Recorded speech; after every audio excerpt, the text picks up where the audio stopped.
So I've talked to a lot of friends and clients who have become dissatisfied with what sex and intimacy has become in their relationships. Granted, there might be other issues going on in the relationship that might need to be addressed, and that's something we'll talk about in other videos, but today I want to talk about scheduling spontaneity.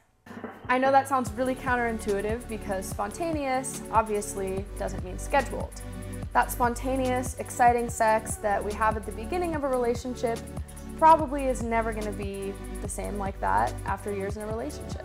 So if you can sort of grieve the loss of how things used to be and not live in the past and wish that you could hold on to how exciting things were at the beginning, but instead open up to the possibility of finding a new exciting and a new sexuality, it could be really helpful for your sex life.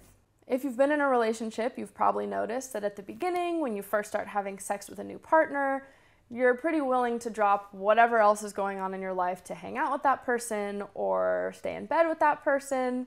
But then after some time, when you realize you're like 3 weeks late on a project, reality kind of sets in and you have to start doing other responsibilities. So especially if you have additional things like kids together, school, work, anything, any kind of those responsibilities. And what happens is we schedule all of those things, but then what happens to the sex? So if you've noticed when you don't schedule something, often it doesn't get done. So if it gets to that point where all these other things are going on and sex isn't happening, you might have to start scheduling spontaneous sex. And you need to figure out what that spontaneous sex time looks like for you. So whether it's a date night once a week or half an hour every day, where you kind of have unscheduled hangout, do whatever you want time together, there's so many ways you can do it. If you know that in your schedule you have that spontaneous, sexy, together, intimate time coming up, then chances are you'll get some of that work done before that so you can just focus on each other in that time. It's important to think about too that just because you've scheduled it doesn't mean you might be in the mood at that time, or maybe you and your partner have different times of day where that sexy time just kind of naturally comes up within them. And so that doesn't mean that you have to be doing this stuff during that time, but at least now you have some time set aside. So what can be frustrating is that sometimes when these scheduled sexy times come up, you might not be in the mood.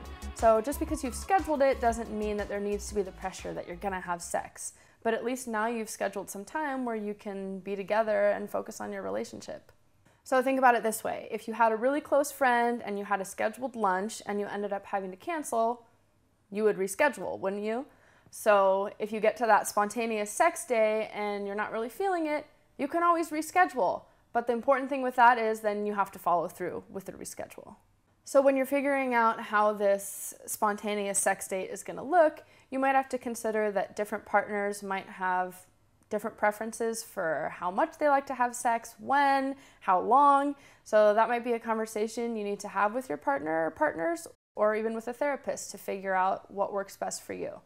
But just remember that it doesn't have to be a bad thing that you're scheduling these dates. So if you want to have sex, schedule it. If you want to talk about it in therapy, call me. You can reach me at nicoletavheidegger.com, the link's below.